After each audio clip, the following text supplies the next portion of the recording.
العلم ما لك من الله من ولي ولا نصير الذين آتيناهم الكتاب يتلونه حق تلاوته أولئك يؤمنون به ومن يكفر به فأولئك هم الخاسرون.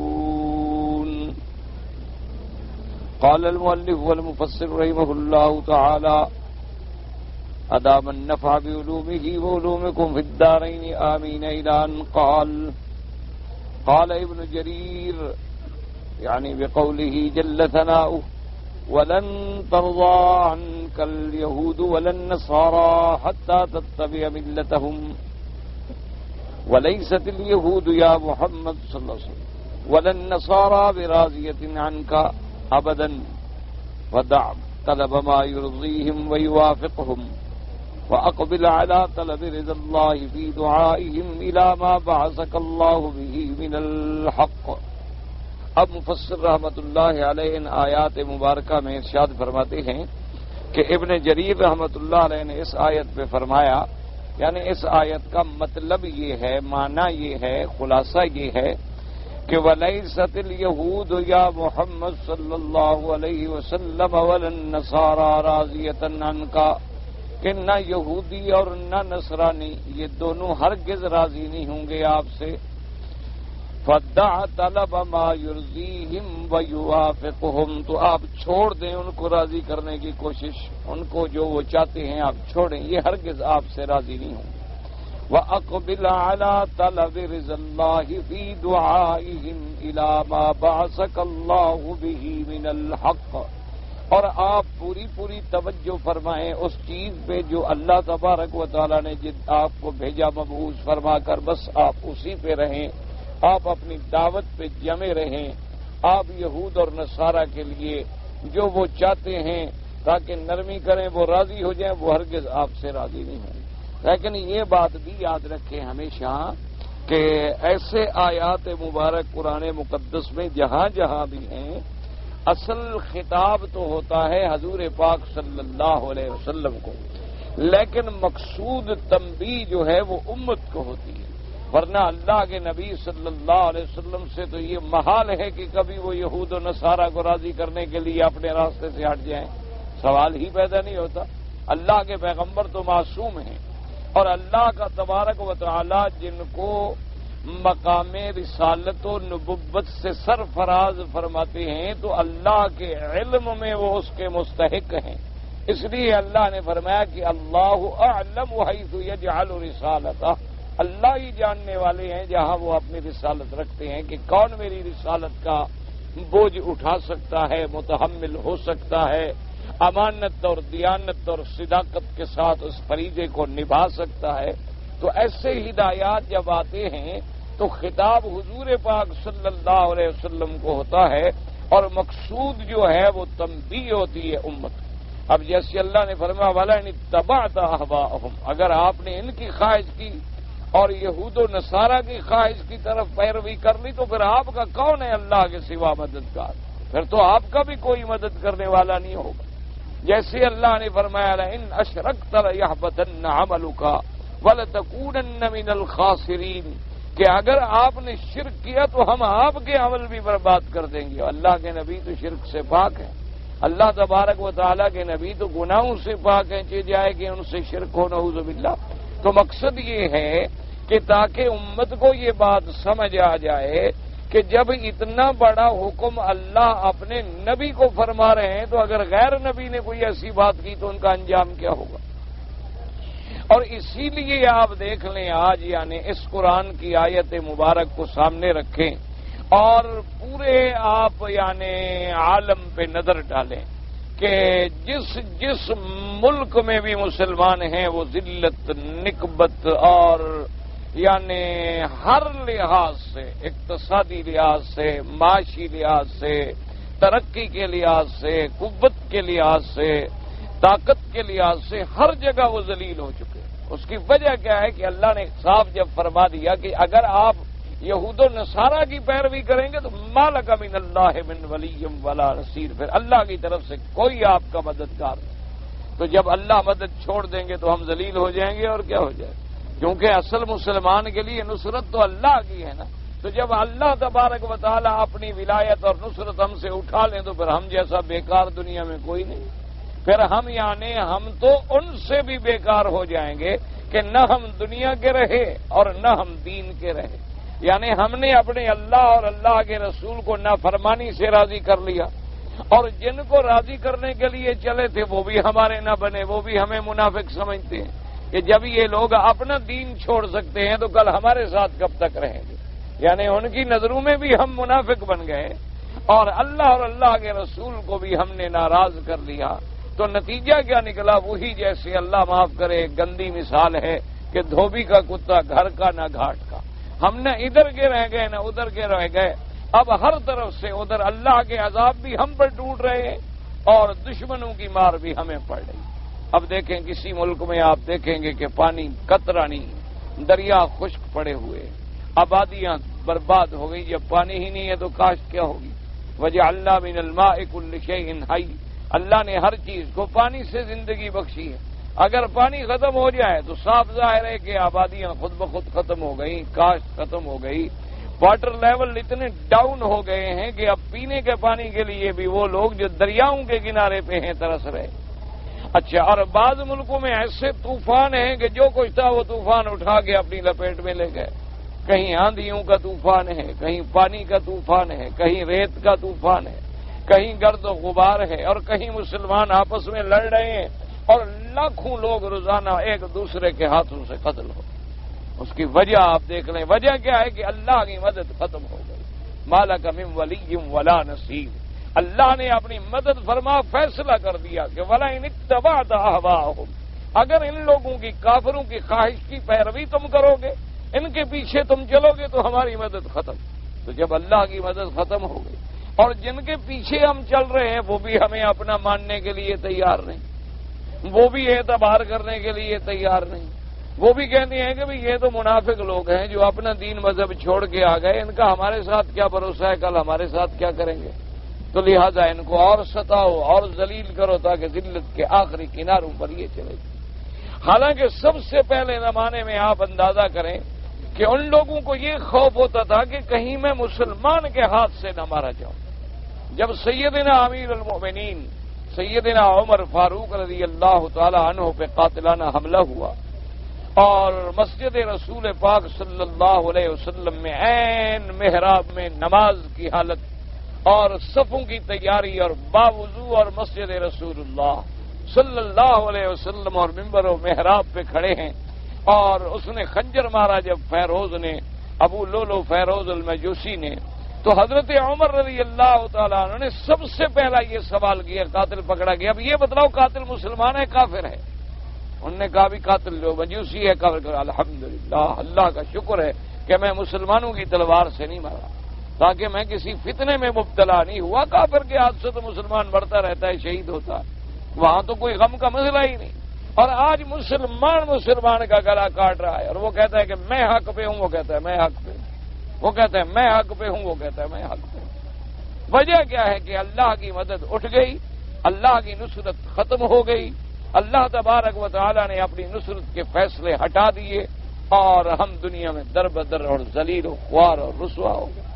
اگر آج بھی اجتماعی طور پر امت مسلمہ اللہ کے دروازے پہ گر جائے، توبہ کرے اور اللہ تبارک و تعالی کی کتاب کی رسی کو مضبوطی سے پکڑ لے اور تھام لے اور اللہ راضی ہو جائے، تو آج بھی کفر کی کیا طاقت ہے، وہ تو آپ کے پاؤں کے نیچے مٹی بن جائے گی، ان کا تو کوئی مقابلہ نہیں۔ پھر بھی دریا جو ہیں چل پڑیں گے اور پھر بھی زمینیں اپنی برکات اگلنی شروع کر دیں گی اور پھر بھی آسمانوں سے اللہ تبارک و تعالی بارش فرما دیں گے۔ آخر کیا وجہ ہوتی تھی کہ حضرت اعلیٰ الحضرمی رحمت اللہ علیہ آپ ایک لشکر کی قیادت فرما رہے ہیں اور اس کے بعد لشکر والوں نے آ کے عرض کیا کہ حضرت ہم ایک ایسے صحرا میں الجھ گئے ہیں، گھر گئے ہیں، راستہ بھول گئے ہیں کہ اب میلوں تک پانی نہیں ہے اور صحرا ہے اور ہمارے پاس پانی جو ہے وہ زیادہ سے زیادہ 1-2 گھنٹے نکال سکتا ہے، اور اس کے بعد لشکر اور بغیر پانی کے اور جانور، اونٹ، گھوڑے، انسان، تو پانی کے بغیر ہم کب تک زندہ رہ سکتے ہیں؟ تو فرمایا کہ کوئی غم کرنے کی بات نہیں ہے. آپ نے اسی وقت تیمم فرمایا، تیمم فرما کے 2 رکعت نماز پڑھی. 2 رکعت نماز پڑھ کے ہاتھ اٹھائے اور یا علیم یا حلیم یا حلیم یا عظیم اللہ کے ناموں کے ساتھ، اسماء اللہ اور الحسنی کے ساتھ دعا کی، اور 2 لفظ کہے کہ یا اللہ ہم تیرے بندے ہیں اور تجھے ہماری نیتوں کا پتہ ہے. اگر ہم تیرے نام کی بلندی کے لیے نکلے ہیں تو پھر ہماری مدد فرما، اور اگر ہمارے اندر کھوٹ ہے تو پھر ٹھیک ہے، مرنا چاہیے، ہمیں مر جانا چاہیے. ابھی ہاتھ نیچے ڈالے، بارش برسنی شروع ہو، اتنی سی دیر. یعنی لشکر والے کہتے ہیں کہ ابھی حضرت اعلیٰ الحضرمی نے ہاتھ بھی نیچے نہیں ڈالے تھے کہ بس بادل جوش میں آ گئے. اللہ پاک نے اسی وقت بدلیاں بھیج دی، بارش برسا دی، پانی ہو گیا، برتن بھر گئے، جانوروں نے پی لیا، راستے کا سامان بن گیا، اور وہ سہارا اور ریت جو عذاب بنی ہوئی تھی وہ جم گئی، ٹھنڈی ہو گئی، اور راستہ بھی بن گیا. اللہ تبارک و تعالیٰ کے آگے کون؟ اور اس کے بعد وہی لشکر ایک دریا پہ جا پہنچا، اور کوئی پل نہیں ہے، راستہ نہیں ہے، وسائل نہیں ہے، کشتیاں نہیں. پھر لشکر والے آگے، حضرت دریا کیسے عبور کرے؟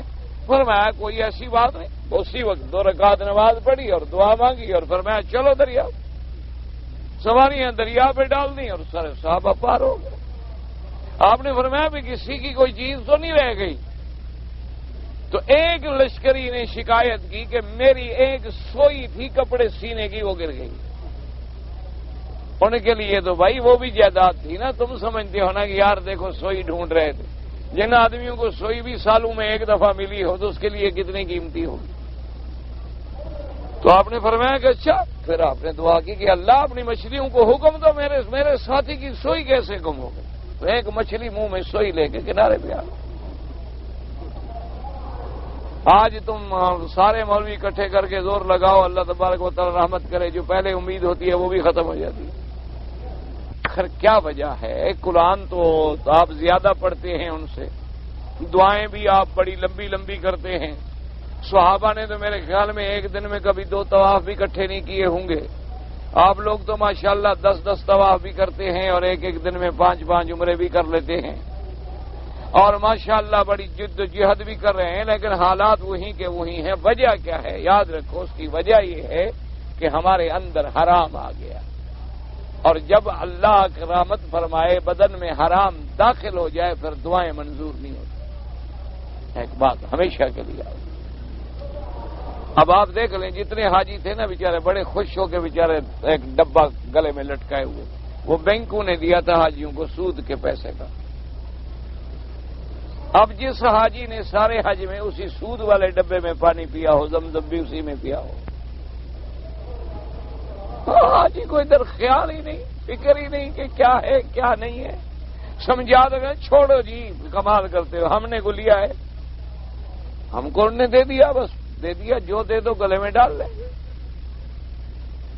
کسی کو کوئی فکر ہی نہیں، کوئی سوچنے کی ادھر نعوذ باللہ. یعنی اب ہم اتنے بگڑ گئے ہیں کہ سوچنے کے لیے بھی تیار نہیں کہ یہ حلال ہے یا حرام ہے. عمل کرنا تو بڑی بات. تو اس لیے ہمیشہ یاد رکھیں، جب تک عالم اسلام یہود اور نصارہ کے تابع رہے گا، ان کی پیروی کرے گا، ان کے حکم پہ چلے گا، اللہ کی نصرت ختم ہو جائے گی اور ذلیل ہو جائے گی. اور جس دن اپنے اللہ کو راضی کرنے کے لیے کھڑا ہو گیا اور اس کے بعد اللہ کو راضی کر دیا، یہ یہود، نصارہ، مجوس، کفر تو تمہارے نام سے ڈر جائے گا، نام سے. اب تو ہم کس سے سنتے ہیں نا جی، تو عجیب عجیب لگتے ہیں. ایک دفعہ ایک کافروں کے لشکری نے مسلمانوں کے لشکر کی وہ جاسوسی کر رہا تھا. نماز کا وقت ہے نا، تو صاحب مسلمان مسواک کر رہے تھے، تو اس نے جلدی سے جا کے رپورٹ دی اپنی فوج کو کہ ان سے مت لڑو، یہ تو دانت تیز کر رہے ہیں، ہمیں کھا جائیں گے. اس کو تو نہیں پتا تھا نا مسواک کیا چیز ہے. اس نے کہا سارے جو لگے ہوئے ہیں اب مسواک کے لگے ہوئے ہیں سارے نماز کے وقت میں، اور نے کہا یہ تو دانت تیز کر رہے ہیں تو بچوں کو کھا جائیں گے، ویسے کھا جائیں گے. وہ ڈر کے مارے انہوں نے سرنڈر کر دیا. یعنی مسلمان کے مسواک کی سنت کا یہ اثر تھا کہ کافر ختم ہو گیا. مسلمانوں کے نعرہ تکبیر میں یہ اثر ہوتا تھا کہ بھئی ہزاروں کافروں کا مسلح لشکر ہے اور 4 سپاہی ہیں اور وہ بھی نہ تھے، اللہ اکبر، ڈر کے ہتھیار ڈال دیے۔ ان 4 نے ان کے ہتھیار سے 1000 آدمی کو آگے لگایا ہوا۔ اب وہ تمہارے نعرے بھی ماشاءاللہ، پہلے تو ایک نعرہ تھا نا، اب تو ماشاءاللہ نعرے بھی بہت ہو گئے۔ اللہ اکبر کا نعرہ، یا محمد، یا رسول اللہ، یا دستگیر، یا غوث اعظم، یا پیر، یا حیدر علی، اللہ، یا علی مشکل کشا، اتنے نعرے ہو گئے، لیکن ایک کافر بھی نہیں ڈرتا۔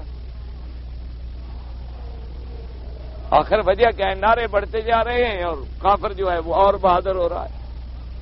یعنی آپ اندازہ فرمائیں کہ 4 یا 5 لڑکیاں تھیں دیبل کی بندرگاہ پہ راجہ داہر نے جن کو گرفتار کیا، یہ دیبل اس وقت کہلاتا تھا۔ ان لڑکیوں نے کولے سے ایک رومال پہ خط بھیجا عرب میں کہ بھئی ہم مسلمان لڑکیاں ہیں اور راجہ داہر کافر کی فوجوں نے ہمیں پکڑ لیا ہے اور ہماری عصمت لوٹی ہے اور ہم ان کی قید میں ہیں، تو کیا مسلمانوں میں غیرت ہے کہ اپنی بیٹیوں کو چھڑوائیں؟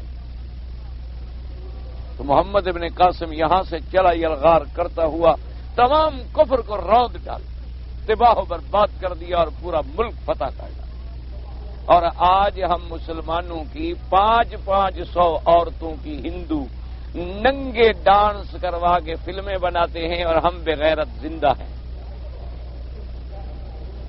ہم زندہ ہیں، کہ وقت گزارو جی، کیا کریں جی، بس وقت ہے، گزارو۔ اور ہم زندہ ہیں، ان کے ساتھ ہماری دوستیاں ہیں، ہمارے تعلقات ہیں، ہم ان کی چیزیں خریدتے ہیں، ہم ان کے ساتھ تعاون کرتے ہیں، ہم ان کے ساتھ اٹھتے بیٹھتے ہیں۔ ہندو وثنی، یہود و نصارہ بھی نہیں، بت پرست ہندو، یعنی جن کو مسلمان کے نام سے بھی ڈر لگتا تھا، مسلمان کا نام جو لو تو ہندو گھر میں ایسے کام نہ شروع کر دیا۔ ہندو کی تاریخ میں بزدلی ہے، مکاریت ہے، بزدلی، اور یعنی اتنے بزدل قوم تھی کہ کروڑوں پتی جو ہندو سیٹ ہوتے تھے نا، وہ ایک جٹ بھی اگر آواز سے ایسے دبکا لگا دے تو 3 دن کے لیے گھر سے باہر نہیں نکلتے۔ آج وہ ہندو مسلمان کی عزتوں سے کھیلتا ہے، عصمتوں سے کھیلتا ہے۔ وجہ کیا ہے؟ اسلام ہے ہی نہیں۔ آپ وہاں چلے جائیں، دیکھ لیں نوجوانوں کو، آپ کو نہیں پتہ لگے گا یہ ہندو ہے مسلمان۔ وہ بھی داڑھی منڈاتا ہے، وہ بھی داڑھی منڈاتا ہے، وہ بھی سوٹ پہنتا ہے، وہ بھی سوٹ پہنتا ہے، وہ بھی لڑکی تلک لگاتی ہے، وہ بھی لڑکی تلک لگاتی ہے، وہ عائشہ کہلاتی ہے، وہ اوشا کہلاتی ہے۔ فرق کیا ہے؟ صرف اتنی فرق ہے کہ مسلمان نے عائشہ کہلا دیا، ہندو لڑکی نے اوشا کہلا دیا، کسی نے عائشہ کہلا دیا، کسی نے عائشہ کہلا دیا۔ پردہ اس کا بھی نہیں، پردہ اس کا بھی نہیں، لباس اس کا بھی عریاں ہے، لباس اس کا بھی عریاں ہے۔ میک اپ سنگار کر کے بازار میں وہ بھی پھرتی ہے، میک اپ سنگار کر کے بازار میں وہ بھی پھرتی ہے۔ تو کیا فیصلہ ہوگا پھر؟ ہندو کیوں ڈرے گا مسلمان کی عزت سے؟ سوال ہی پیدا نہیں ہوتا۔ انا للہ و انا الیہ راجعون۔ دعا کریں اللہ پاک ہم پہ راضی ہو جائیں اور اللہ مسلمانوں کو اپنے دروازے پہ گر کے توبہ کرنے کی توفیق دے۔ اور جب تک یاد رکھو گناہ اکیلا ہو نا تو توبہ اکیلے کافی ہوتی ہے۔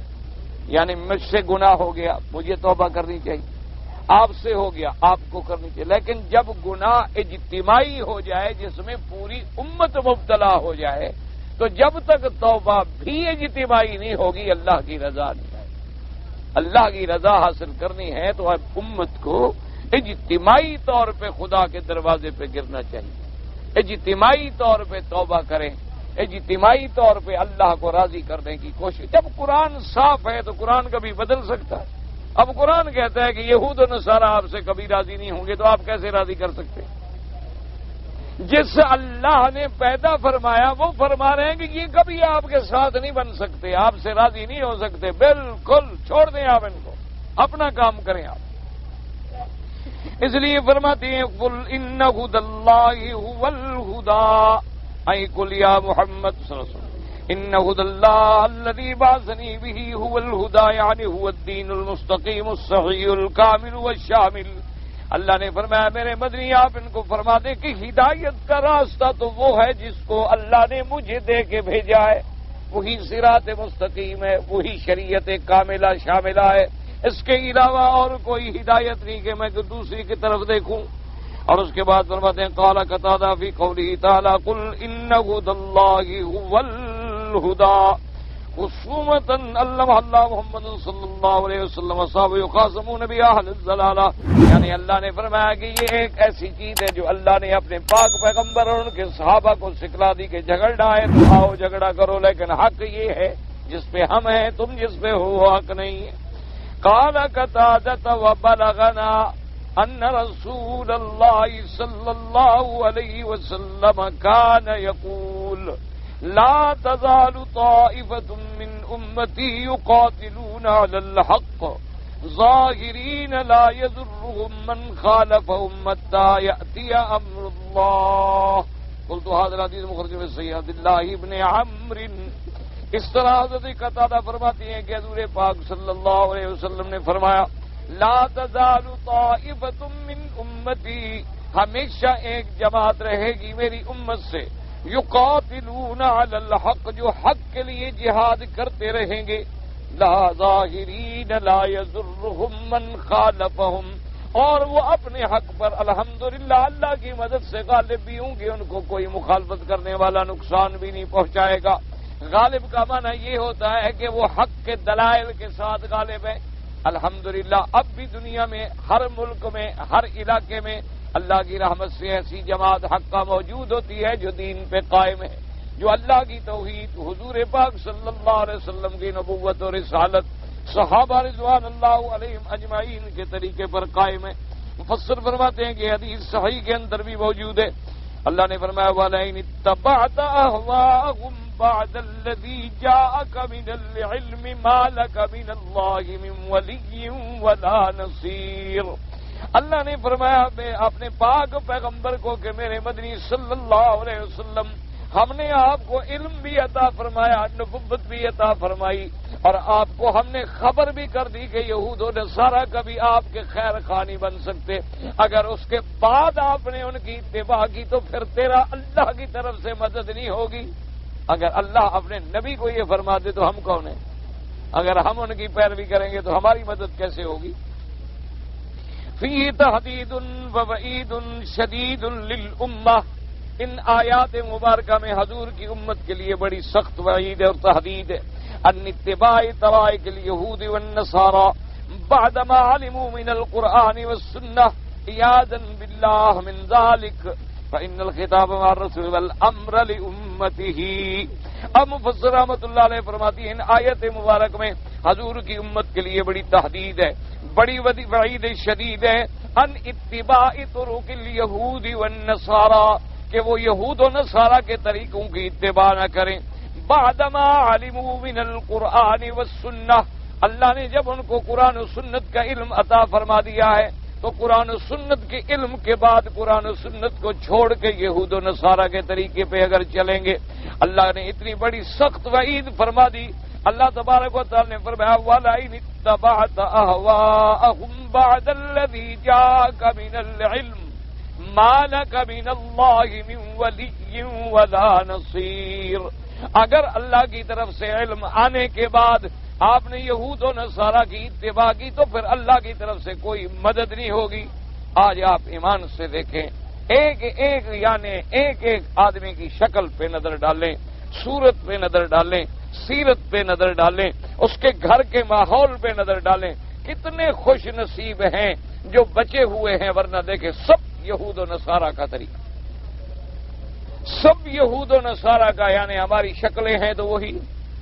ایک مسلمان نوجوان بال کٹوائے گا تو اسی طرح جیسے یہود اور نصارہ کٹواتے، داڑھی پہ اسی طرح اس طرح پھروائے گا، 3 پیس سوٹ اسی طرح پہنے گا، گلے میں ٹائی اسی طرح لٹکائے گا، کھانا اسی طرح کھڑے ہو کے کھائے گا، اسی طرح بائیں ہاتھ میں کانٹا پکڑے گا، اسی طریقے سے کھڑے کھڑے پیشاب کرے گا، اسی طریقے سے دن جو ہے سینما میں گزریں گے، رات کلب اور پب میں گزرے گی، اسی طرح شرابیں پئیں گے، اسی طرح خنزیر کھائیں گے، اسی طرح اپنی عورتوں کو بے پردہ اور بے حیا بنا کے بازاروں میں ساتھ گھمائیں گے، اسی طرح اپنی بیوی دوسرے کے بعد دوسرے کی بیوی اپنے پاس کھڑی کر کے فوٹو کھنچوائیں گے. ایمان سے کہیں کوئی ایک بات ہے جس میں ہم نے یہود اور نصارہ کی اتباع نہیں کی؟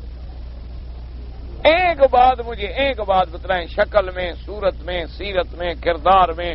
گھروں میں ہمارے دیکھیں صوفے دیکھیں، ہماری کرسیاں دیکھیں، ہمارے بیڈ روم دیکھیں، ہمارے ڈرائنگ روم دیکھیں. یعنی باقاعدہ اشتہار دیا جاتا ہے کہ اپنے گھر میں آپ نے کچن بنوانا ہے تو ہم آپ کو فلاں ملک والا کچن بنا کے دیں. ہم آپ کو اپنے صوفہ لینا ہے تو فلاں ملک والا صوفہ بنا کے دیں. ہر گھر میں الماریاں ہیں، ہر گھر میں بار ہے، ہر گھر میں شراب کی بوتلیں ہیں، ہر گھر میں فوٹو ہے، ہر گھر کے اندر یعنی جتنی اللہ کے رسول کو ناراض کرنے والی صورت ہے وہ موجود ہے.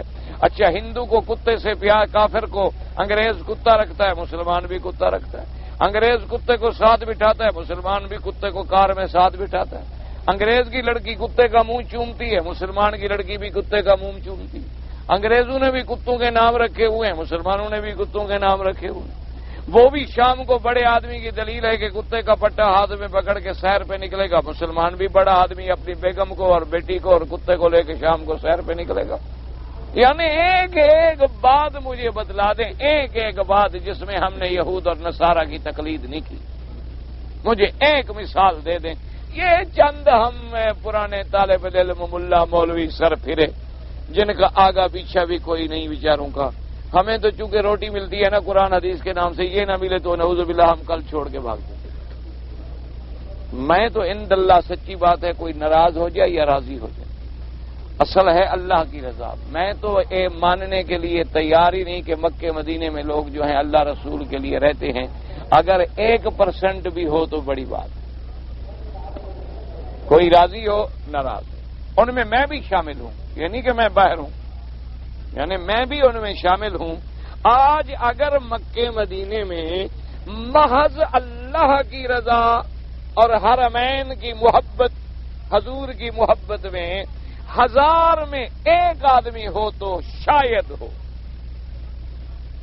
ورنہ سب پیسے کے لیے، دولت کے لیے، پیسے کے لیے. ایئر کنڈیشن ملتا ہے، فرج ملتا ہے، شام کو جناب پولینڈ کی مرغی ملتی ہے، ہالینڈ کا انڈا ملتا ہے، اور اس کے بعد ولایتی کپڑا ملتا ہے، انگلش سگریٹیں ملتی ہیں. بس لیے پڑے ہیں سب. روٹی تو کسی طور کما کھائے مچھندر، کوئی اللہ کے رسول کے لیے نہیں. 1000 میں کوئی 1 ہوگا، وہ میں مان لوں گا کہ 1000 آدمی میں 1 آدمی شاید اس لیے بھی رہتا ہو کہ اللہ راضی ہو جائے اور میں کوئی دین کا کام کر لوں، مکے مدینے کی محبت میں رہتا ہو، ورنہ بالکل سوال ہی پیدا نہیں ہوتا. اللہ پاک رحمت. یعنی پرسوں رات مجھے ایک آدمی بتا رہا تھا کہ باقاعدہ یعنی پارٹیاں موجود ہیں جو آپ کے ملکوں سے لنگڑے، اندھے، لولے، یہ جو معذور لوگ ہیں ان کو ٹکٹ بنوا کے ویزا لگوا کے لے آتے ہیں اور وہ حرمین میں بھیک مانگتے ہیں، اور جب سیزن ختم ہوتا ہے تو آدھا منگوانے والے کا آدھا مانگنے والے کا. اللہ کے حرمین میں، مکے مدینے میں، یعنی ان معذوروں کو اس نے کہا جی میں آپ کو وہ آدمی بھی بتا دوں گا جو ان کو وہاں پر جا کے پیسہ تقسیم کرتا ہے، ان کے پاس پیسے محفوظ ہوتے ہیں. یعنی اس لیے لے آتے ہیں کہ بھئی ایک لنگڑے کو ڈال دیا پڑا رہا سارا دن، جو بھی پیسہ ملے گا شام کو نصف لی و نصف اللان ہذا قوم اللہ، آدھا تیرا آدھا میرا. ایسے لوگ موجود ہیں جو پیسہ دیتے ہیں، ٹکٹ دیتے ہیں، ویزا لگواتے ہیں کہ تم مکے مدینے میں جیب کاٹو، جتنی کمائی ہوگی آدھی تیری آدھی میری. اندازہ کریں تو کیا خیال ہے آپ کا، یہ مسلمان ہیں؟ وہ جیب کاٹنے والا نماز میں بھی کھڑا ہے، نماز میں کھڑا ہے، طواف میں موجود ہے، نظر مسلمان کی جیب پہ ہے، اور لاکھوں لوگ روتے گئے. کسی کی جیب کٹ گئی، کسی کے ٹکٹ نکل گئے، کسی کے پاسپورٹ نکل گئے، کسی کے پیسے نکل گئے، قرضہ نہیں ملتا، زبان نہیں جانتا، مسافر ہے، دھکے کھا رہا ہے، کہاں جائے اس کو کوئی. اس لیے بہرحال آپ لوگ تو خیر اللہ کے دین کے لیے ہوں گے، میں اپنے جیسے لوگوں کی بات کر رہا ہوں. یعنی میں نے جو تجربہ کیا ہے، بہرحال میرا تجربہ یہی ہے کہ مکے اور مدینے میں 1000 میں ایک آدمی بھی اگر مل جائے تو شکر ہے، ورنہ مجھے اس کی بھی امید نہیں۔ 1000 میں ایک، کیوں؟ چلو وہاں گرمی ہے آپ کے ملک میں، وہاں کون بجلی چلائے، ایئر کنڈیشن چلائے؟ یہاں سے تو غریب سے غریب آدمی کو بھی اے سی ملتا ہے، غریب سے غریب آدمی بھی ماشاءاللہ فریج کا پانی پیتا ہے، غریب سے غریب آدمی کے دیکھو ولایتی سگریٹ کی ڈبیاں 2 اس کی جیب میں ہوں گی، سیدھا حرم شریف سے نکلے گا، پہلا کام یہی کرے گا کہ سگریٹ جلائے گا، اللہ کا شکر کرے گا کہ تیرے کعبے سے نکلا ہوں اور میں تیرا شکر ادا کر رہا ہوں، سب سے پہلا شکر یہ کرے گا۔ اور جمعہ کا حج پڑھ کے پہلا شکر یہ کرے گا، داڑھی پہ اس طرح پھر رہے گا کہ الحمدللہ تیرا حج پڑھا ہے اور سب سے پہلے میں بغاوت کر کے محمد مدنی کی سنت کو تباہ کر رہا ہوں۔ یہ دلیل ہوتی ہے، یاد رکھنا کہ جیسے گئے تھے اسی طرح آ گئے۔ بڑھنے کے بعد تیرے عمل میں تبدیلی نہیں آئی تو بس وہی سمجھ لو کہ کتے کی پونچھ ہے، جتنی مرلی میں بھی ڈال دو ٹیڑھی رہے گی۔ خرے عیسیٰ اگر بمکر ود ہنوز خر باشد، عیسیٰ علیہ السلام نبی کا گدا جو مکے میں لے آؤ تو گدا گدا رہتا ہے، گدا کبھی انسان نہیں بن جاتا، یہ یاد رکھو۔ یعنی حج سے پہلے جو تیری حالت تھی بعد میں وہی ہے، سمجھ لو کہ میں جیسے گیا تھا واپس آ گیا، ایک پکنک تھی، میلہ تھا، دیکھ آیا ہوں بس۔ اگر حج پڑھنے کے بعد تو بے نماز تھا، نمازی بن گیا، داڑھی منڈاتا تھا، سنت آ گئی، بدعت تھی، سنت والا بن گیا، مشرک تھا، موحد بن گیا، سمجھو کہ اللہ نے میرے عرفات کی حاضری منظور کر لی، میرا رہنا کام آ گیا ہے اور میری حاضری منظور ہو گئی ہے، اللہ نے مجھے بدل دی۔ جھوٹ بولتا تھا، جھوٹ چھوڑ دیا، حرام کھاتا تھا، حرام چھوڑ دیا، سمجھ لو کہ الحمدللہ میرا حج منظور ہو گیا۔ اور جیسے پہلے تھا اس سے بھی کچھ مسالہ اور چوکھا لگ گیا تو سمجھ لو کہ میں مردود ہو کے واپس آ گیا۔ یہ تو امتحان آپ کے اپنے ہاتھ میں ہے، گھڑی آپ کے اپنے ہاتھ میں ہے، اس کا تھرمامیٹر آپ کے اپنے ہاتھ میں ہے، آپ خود دیکھ کے فیصلہ کر سکتے ہیں، کوئی ایسی بات نہیں، کسی بزرگ کی ضرورت نہیں ہے۔ اس لیے اللہ پاک نے، اس لیے مفسر فرماتے ہیں کہ وَإِنَّ الْخِطَابَ وَالرَّسُولِ وَالْأَمْرَ لِأُمَّتِهِ، کہ بظاہر خطاب جو ہے وہ حضور پاک کو ہے صلی اللہ علیہ وسلم، اللہ حضور تو کبھی کافروں کی اتباع نہیں کرتے۔ وَقَدْ اسْتَدَلَّ كَثِيرٌ مِّنَ الْفُقَهَاءِ بِقَوْلِهِ حَتَّى تَتَّبِعَ مِلَّتَهُمْ حَيْثُ أَفْرَدَ الْمِلَّةَ عَلَىٰ أَنَّ الْكُفْرَ كُلُّهُ مِلَّةٌ وَاحِدَةٌ۔ اب مفسر رحمۃ اللہ علیہ فرماتے ہیں کہ بہت سارے فقہاء کرام نے اس آیت مبارک سے یہ استدلال کیا ہے کہ کفر جس انداز میں بھی ہو ایک ملت ہے، اس لیے اللہ نے فرمایا تا تتبع ملتہم، تو جب ملت کو مفرد کر کے ذکر کیا گیا تو معلوم یہ ہوا الکفر کلہ ملت واحدہ، کقولہ تبارک و تعالی لکم دینکم ولی دین، فعلی ھذا لا یتوارث المسلمون والکفار وکل منهم یرث قرینہ سواء کان من اہل دینہ ام لا لأنهم كلهم ملة واحدة، وهذا مذهب الشافعي وأبي حنيفة وأحمد رحمه الله تعالى عليهم أجمعين۔ اس لیے مفسر فرماتے ہیں کہ جیسے اللہ نے فرمایا لکم دینکم ولی دین، اے میرے مدنی پاک صلی اللہ علیہ وسلم ان کو فرما دیں کہ تمہارا راستہ الگ، میرا راستہ الگ ہے۔ اس وجہ سے مفسرین نے فرمایا، محدثین اور فقہاء نے، کہ لا یتوارث المسلمون الکفار، مسلمان کافر کا وارث نہیں بنتا، کافر مسلمان کا وارث نہیں بنے گا۔ اس لیے کہتی ہیں لیکن اگر کافر آپس میں مرے تو وہ ایک دوسرے کے وارث بن سکتے ہیں، یعنی یہودی نصرانی کا نصرانی یہودی کا، ہندو یہودی نصرانی کا، کیوں کہ کفر ملت واحدہ، کفر ایک ملت ہے۔ اسی کے مطابق فتویٰ دیا امام شافعی رحمۃ اللہ علیہ، امام ابو حنیفہ، امام احمد رحمۃ اللہ علیہم اجمعین نے۔ وقال في رواية الأخرى كقول مالك إنه لا يتوارث أهل ملتين شتى كما جاء في الحديث والله أعلم۔ اور مفسر رحمۃ اللہ علیہ فرماتی ہیں کہ ایک قول امام مالک رحمۃ اللہ علیہ کا بھی یہ ہے کہ جیسے مسلمان کافر کا وارث نہیں بن سکتا، کافر مسلمان کا وارث نہیں بن سکتا، اسی طرح یہودی نصرانی کا نہیں بنے گا، نصرانی یہودی کا نہیں بنے گا، یعنی ہر آدمی اپنی اپنی ملت کا وارث بنے گا۔ لیکن ائمہ ثلاثہ فرماتی ہیں کہ الکفر ملت واحدہ، کہ کفر جو ہے وہ سب ایک ملت میں ہے۔ وقوله تبارک و تعالی الذین آتیناہم الکتاب یتلونہ حق تلاوتہ اولئک یؤمنون بہ ومن یکفر بہ فاولئک هم الخاسرون. یاد رکھو اس آیت میں دو قول ہیں. بعض مفسرین نے فرمایا کہ اللہ تبارک و تعالیٰ نے ان آیت میں ذکر کیا ان اہل کتاب کا جو اپنے اپنے زمانے میں ایمان پر تھے، یعنی موسیٰ علیہ السلام کے زمانے پر جو لوگ حضرت موسیٰ پہ ایمان لے آئے، تورات پہ ایمان لے آئے، عیسیٰ علیہ السلام کے زمانے میں حضرت عیسیٰ علیہ السلام پہ ایمان لے آئے، انجیل پہ ایمان لے آئے. اللہ نے فرمایا الذین آتیناہم الکتاب یتلونہ حق تلاوتہ، اور وہ لوگ جن کو ہم نے دی کتاب اور اس کو پڑھتے ہیں ٹھیک ٹھیک پڑھنا، اولئک یؤمنون بہ، وہی لوگ ہیں جو تورات پہ اپنے اپنے وقت کی کتاب پہ ایمان لانے والے ہیں. ومن یکفر بہ فاولئک هم الخاسرون، اور جو اس زمانے میں اس کتاب سے انکار کرے گا وہی ہوں گے تروٹے والے.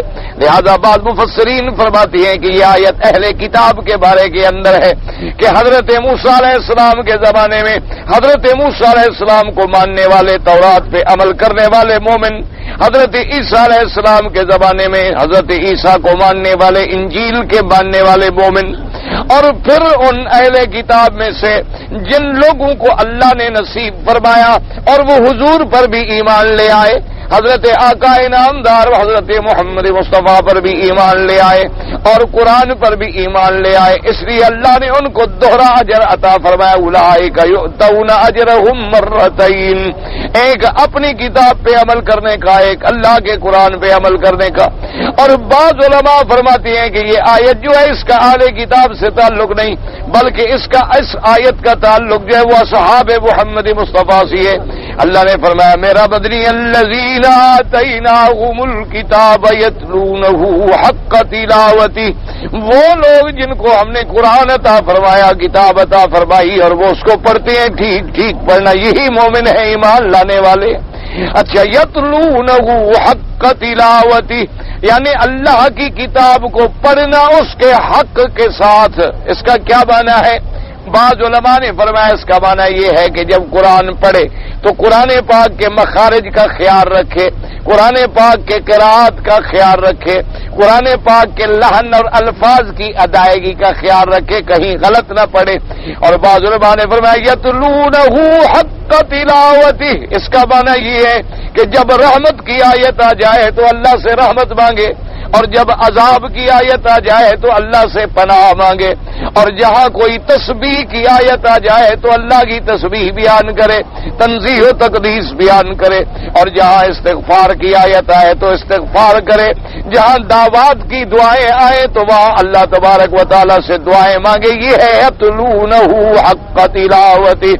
اور بعض علماء نے فرمایا کہ یتلونہ حق تلاوتہ اس کا ترجمہ یہ ہے کہ جو پڑھے اس پہ عمل کرے، یعنی قرآن پاک جو پڑھ رہا ہے اور قرآن جو حکم دیتا جا رہا ہے اس پہ عمل بھی کرتا جائے. یہ نہیں کہ قرآن کہتے ہیں اقیموا الصلاۃ وآتوا الزکوٰۃ، ایمان والوں نمازیں قائم کرو، زکوٰۃ ادا کرو. اب آیت تو پڑھتا جائے لیکن نماز نہ پڑھے تو گویا اس نے قرآن کو نہیں پڑھا. اللہ تبارک و تعالیٰ نے حکم دیا کہ چوری نہ کرو، زنا نہ کرو، ڈاکہ نہ مارو، قتل نہ کرو، غش نہ کرو، دھوکہ نہ دو، غیبت نہ کرو، گلہ نہ کرو. اب قرآن بھی پڑھتا ہے، گلہ بھی کرتا ہے، قرآن بھی پڑھتا ہے، زنا بھی کرتا ہے، قرآن بھی پڑھتا ہے، ڈاکے بھی مارتا ہے، تو گویا اس نے قرآن کو صحیح معنوں میں نہیں پڑھا. اگر صحیح معنوں میں پڑھتا تو پھر اس پہ عمل کرتا. الذین آتیناہم الکتاب یتلونہ حق تلاوتہ. اسی لیے حضرت عمر رضی اللہ تعالی عنہ جیسا عبقری فرماتی ہیں کہ 2.5 سال میں میں نے صرف سورت بقرہ پڑھی ہے. اب حضرت عمر جیسے آدمی کو 2.5 سال لگنے کا سوال پیدا نہیں ہوتا جو آدمی ایک دن میں سورت بقرہ یاد کر لے. وجہ کیا تھی؟ یعنی جتنے حکم آئے پڑھا، عمل کیا، پھر آگے چلے. جو حکم ملا پہلے اس کی تعمیل کی، پھر اگلی آیت پڑھی. اس وجہ سے فرمایا کہ 2.5 سال لگے صرف سورت البقرہ پڑھتے. اور ہم دن میں ماشاءاللہ 10 پارے پڑھ لیتے ہیں اور جب ختم کرتے ہیں بس کہتے ہیں جو کیا ہے نا قرآن سارا اثر کر گیا. نہ کتنے دفعہ روز پھو کرتے ہو کوئی اثر ہوا ہے؟ نہ ایمان سے کہو ٹھنڈے دل، نہ روز جو قرآن سارا پڑھ پڑھ کے بدن بھی گھس گیا، آج تک داڑھی کا تو ایک بال بھی نہیں بڑھا، اثر کیا کیا قرآن نے آخر آپ پر؟ اچھا چومتے ہیں ماشاءاللہ،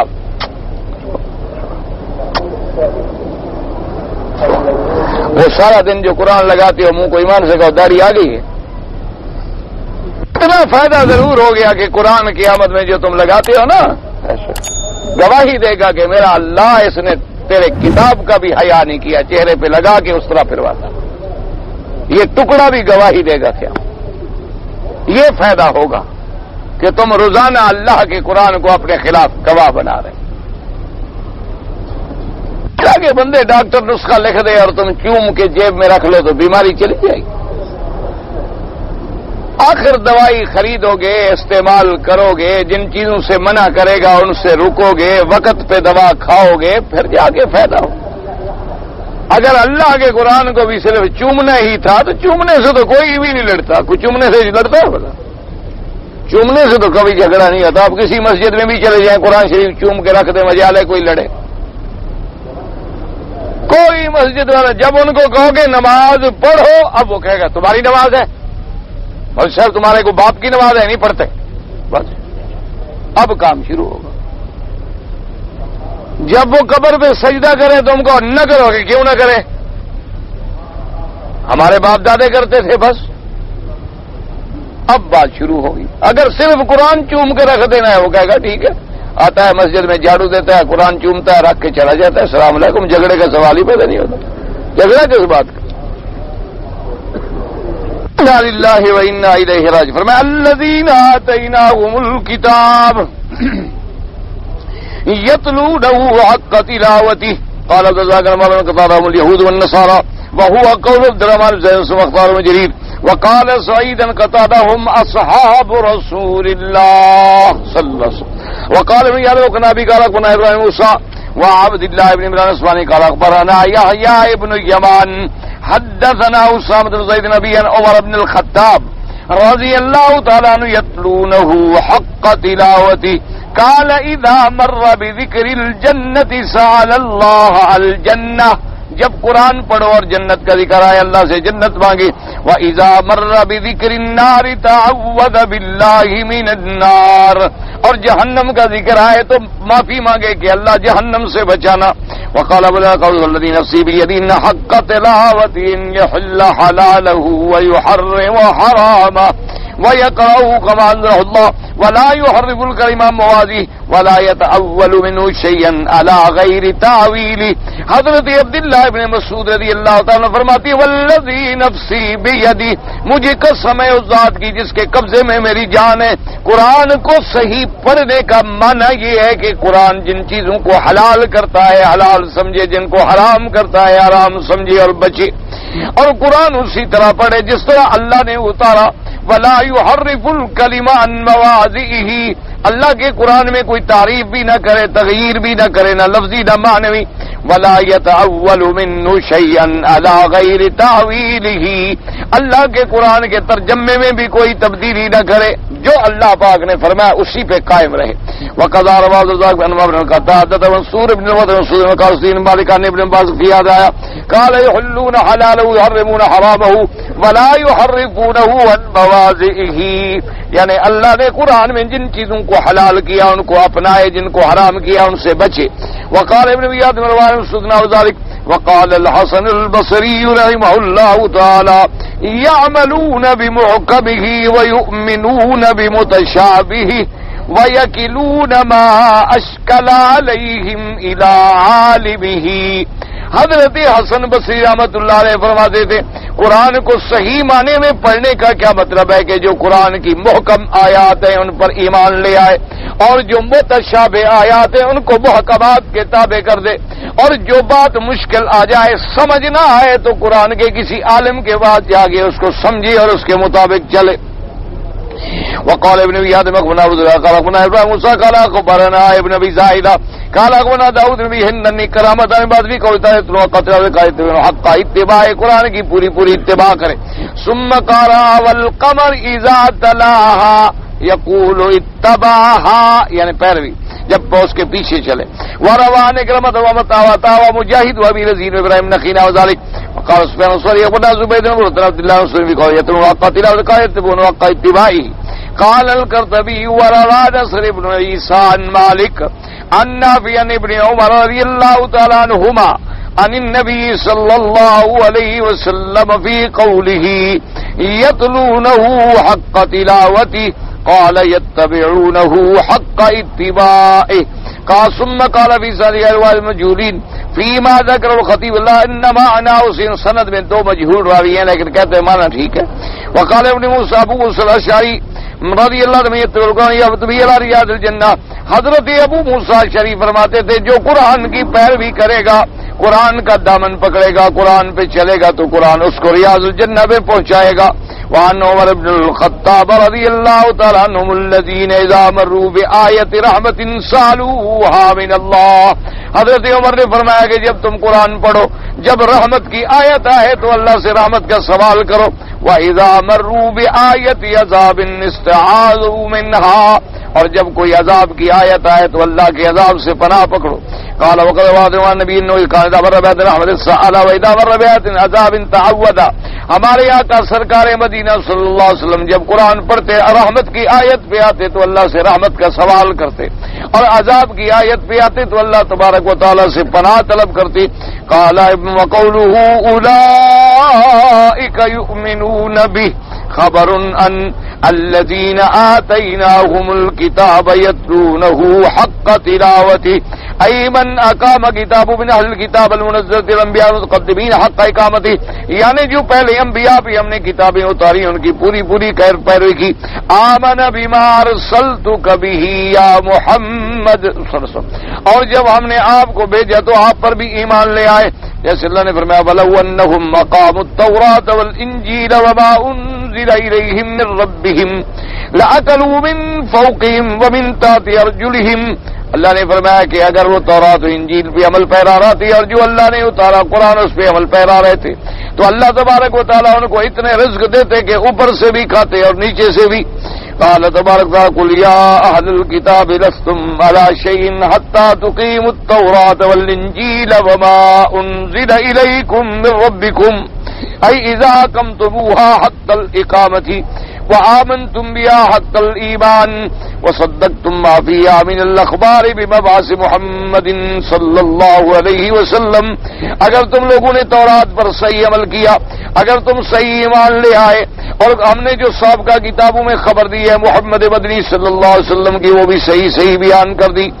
وَذَاكَ مَقَادَكُمْ ذَلِكَ إِلَى الْحَقِّ وَاتِّبَاعِ الْخَيْرِ فِي الدُّنْيَا وَالْآخِرَةِ. تو پھر یہ اللہ کی کتابیں تم کو لے کے چلیں گی دنیا و آخرت میں بھلائی کی طرف.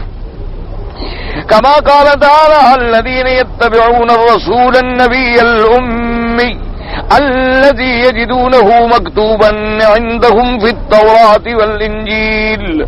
وكما قال تعالى قل آمنوا به أو لا تؤمنوا إن الذين أوتوا العلم من قبله إذا يتلى عليهم يخرون للأذقان سجدا ويقولون سبحان ربنا إن كان وعد ربنا لمفعولا أي إن كان ما وعدنا به من شان محمد صلى الله عليه وسلم لواقعا. جو لوگ علم والے ہیں جن کو اللہ نے علم عطا فرمایا وہ اللہ کی کتابوں پر بھی ایمان لاتے ہیں اور حضور پاک صلی اللہ علیہ وسلم کی ذات مبارک پر بھی. الذین آتیناہم الکتاب من قبلہ هم به یؤمنون وإذا یتلی علیہم قالوا آمنا به إنه الحق من ربنا إنا كنا من قبله مسلمين. أولئك يؤتون أجرهم مرتين بما صبروا ويدرؤون بالحسنة السيئة ومما رزقناهم ينفقون. وقال تعالى وقل الذين أوتوا الكتاب لمن أسلمتم فإن أسلموا فقد اهتدوا وإن تولوا فإنما عليك البلاغ واللہ بصیر بالعباد. اللہ نے فرمایا میرے بدنی آپ کے ذمے تو دعوت دینا ہے، آپ ان کو دعوت دیں. اگر یہ مان لیں تو الحمدللہ، اگر یہ اعراض کریں تو پھر آپ پہنچا دیں. باقی اللہ تبارک و تعالیٰ اپنے بندوں کے اعمال کو دیکھنے والی ہیں. وَلِهَٰذَا قَالَ تَعَالَىٰ وَمَن يَكْفُرْ بِهِ فَأُولَٰئِكَ هُمُ الْخَاسِرُونَ. اور جو کفر کرے اللہ کی کتاب سے وہی گھاٹے والے لوگ ہیں. كما قال تبارك وتعالى ومن يكفر به من الأحزاب فالنار موعده. اور جو ان جماعتوں میں سے کفر کرے اللہ کے حکام کا، اللہ کے رسولوں کا، اللہ کے نبیوں کا، اللہ کی ہدایت کا، پھر ان کا ٹھکانہ جو ہے وہ جہنم ہے. وفي الصحيح والذي نفسي بيده لا يسمع بي أحد من هذه الأمة يهودي ولا نصراني ثم لا يؤمن بي الا دخل النار. صحیح حدیث میں ہے جیسے میرے آقا نے ارشاد فرمایا، خدا کی قسم ہے مجھے لا يسمع بي احد، جس شخص نے سنا میرے بارے میں، یعنی چاہے وہ یہودی ہے نصرانی ہے، اس کو میری نبوت کی اطلاع مل گئی، ثم لا يؤمن بي، پھر مجھ پہ ایمان نہیں لے آیا تو جہنم میں داخل ہوگا. کیونکہ جب حضور صلی اللہ علیہ وسلم آ گئے تو پہلے کے تمام ادیان منسوخ ہو گئے، تمام کتابیں منسوخ ہو گئیں، تمام شریعتیں منسوخ ہو گئیں. اب یہ نہیں ہو سکتا کہ کوئی کہے میں یہودی بن کے نجات پا جاؤں یا میں نصرانی بن کے نجات پا جاؤں. نہ، اب نجات کا ایک ہی راستہ ہے کہ وہ اللہ کے رسول پر ایمان لے آئے. واللہ عالم.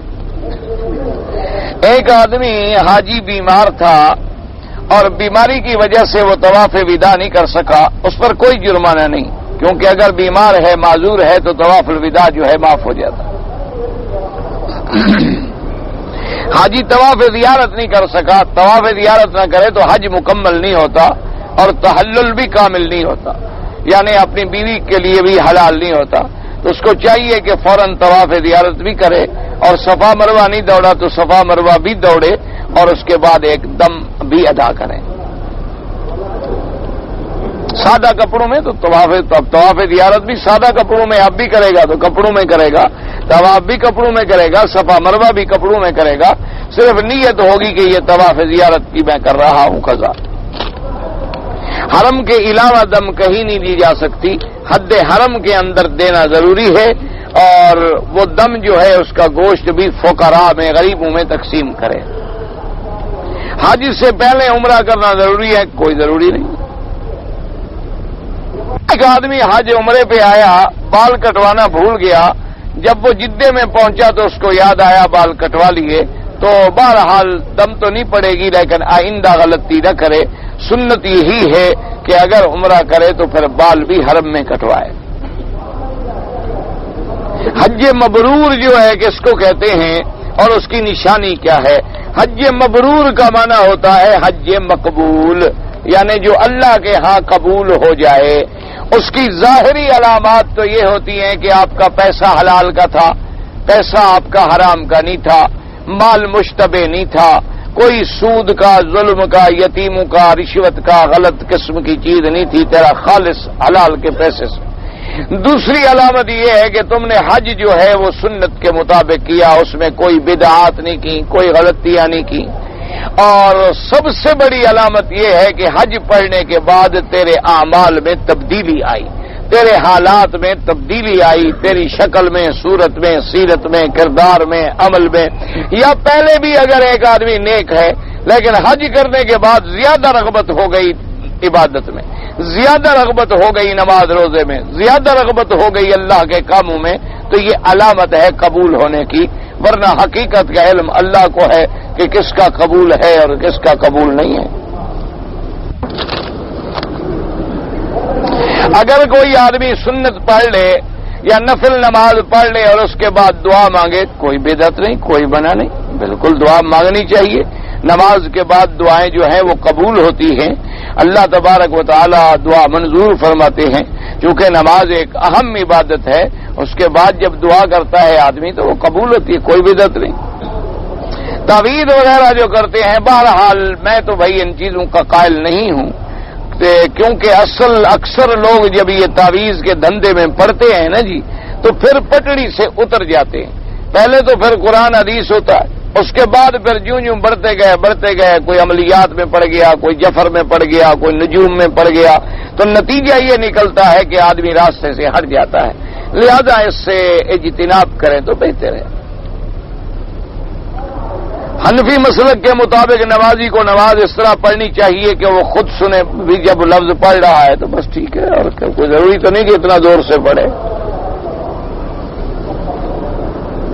یہاں مدینہ منورہ میں زلزلہ یا سیلاب نہیں آ سکتی، یہ تو غلط بات ہے کہ سیلاب یا زلزلہ نہیں آ سکتا، ہر چیز آ سکتی ہے۔ کئی دفعہ سیلاب آئے، کئی دفعہ حرم اللہ کا بھر گیا، کئی دفعہ یہاں پانی ماشاءاللہ جہاں تک پنکھے ہیں یہاں تک تو ہم نے دیکھا ہے پانی، آدھا کعبۃ اللہ کا دروازہ ڈوب گیا ہے۔ یہ تو حضور کے زمانے میں بھی سیلاب آتے رہے۔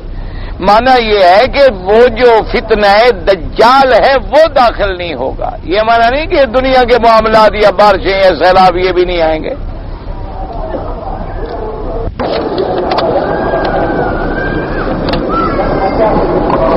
اگر ایک آدمی نے ایک دفعہ 4-5 طواف اکٹھے کر لیے اور بعد میں سب کی نماز پڑھے، کوئی حرج نہیں۔ افضل یہ ہوتا ہے کہ ہر طواف کے بعد 2 رکعت پڑھ لے، لیکن اگر کسی نے ایک طواف ختم کیا، پھر دوسرے کی نیت کر کے دوسرا شروع کر دیا، پھر دوسرا ختم کیا، پھر تیسرے کی نیت شروع کر دی، 3-4 طواف اکٹھے کر کے بعد میں 2 رکعت سب کی ادا کر دی، ٹھیک ہے۔ کہتے ہیں کہ اگر کوئی آدمی کی خواہش ہو مثلاً کہ میں 100 مرتبہ درود شریف پڑھوں گا 7 چکروں، اب اس نے 7 چکر تو کیے لیکن ابھی درود شریف پورا نہیں ہوا تھا، تو کیا وہ چکر بڑھا لے؟ یعنی پھر تو اس کا اپنا دین ہو گیا، جتنا بڑھاتا رہے جتنا گھٹاتا رہے۔ یعنی جو اس نے خواہش کی ہے وہ درود تو گھٹانے کے لیے تیار نہیں ہے، اللہ کا طواف بڑھانے کے لیے تیار ہے۔ کوئی عقل کی بات ہے؟ 7 چکر نہ تم بڑھا سکتے ہو نہ تم کم کر سکتے ہو۔ باقی درود شریف ہے تم 1000 پڑھو، 1,00,000 پڑھو، 100 پڑھو، کم پڑھو، زیادہ پڑھو، وہ کوئی منع نہیں۔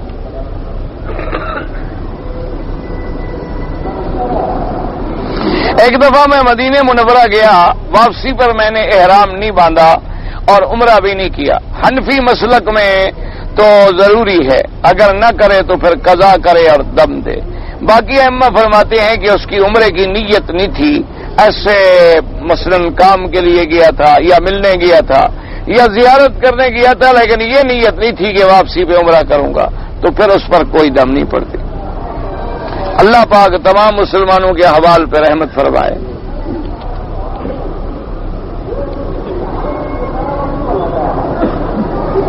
کہتا ہے جی کہ ہم مثلاً حج کے دوران میں مینا میں پہلی رات نماز عشاء تک ہم وہیں تھے، پھر واپس آئے کہ طواف وغیرہ کر کے واپس مینا چلے جائیں گے، لیکن واپس ہم نہ پہنچ سکے، کوئی حرج نہیں ہے، اللہ پاک رحمت کرے، کوئی ایسی بات نہیں۔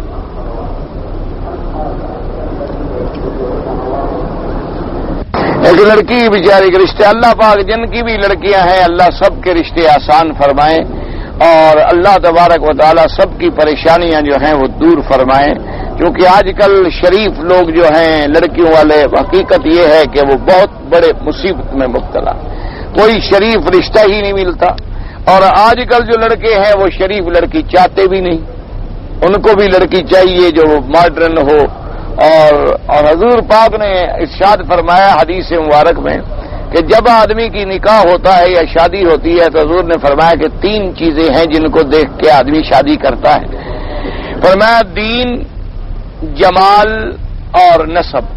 یعنی بعض آدمی تو دیکھتے ہیں بھی کس خاندان میں میرے رشتہ ہو رہا ہے، بعض دیکھتے ہیں بھی لڑکی بڑی خوبصورت ہے، بعض دیکھتے ہیں کہ لڑکی دین والی ہو، خوبصورت ہو تو کیا ہے اور نہ ہو تو کیا ہے۔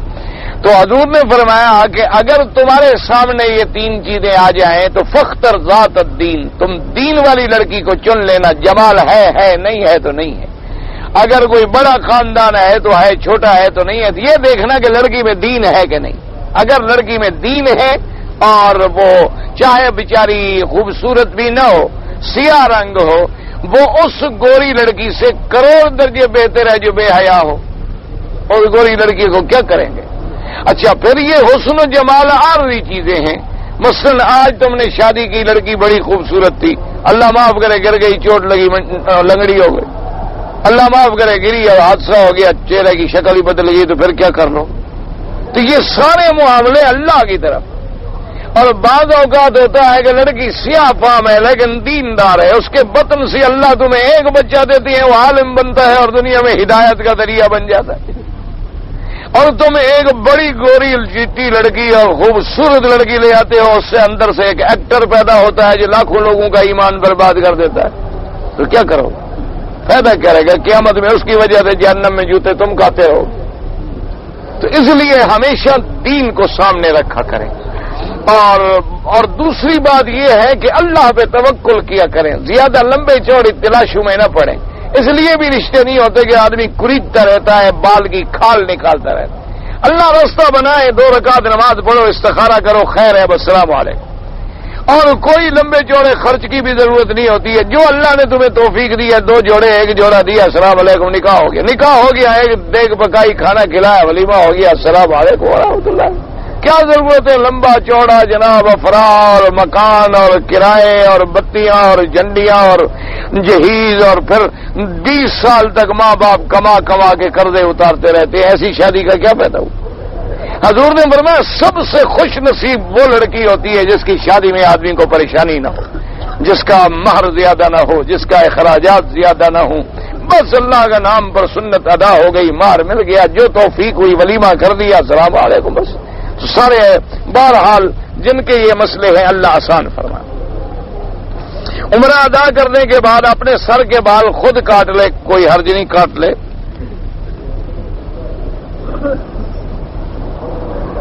میں جدے سے آیا طواف کرنے کے لیے، 3 چکر لگائے تو میرے ساتھی نے کہا کہ طواف پورا ہوا. 3 چکروں سے بھائی پورا نہیں ہوتا. جدے سے آؤ یا مکے سے آؤ، طواف کے 7 چکر ہوتے ہیں، 3 نہیں ہوتے. اللہ آپ کو پھر پورا کر لو، یا اللہ یا رحمان، یعنی دوبارہ شروع کرو.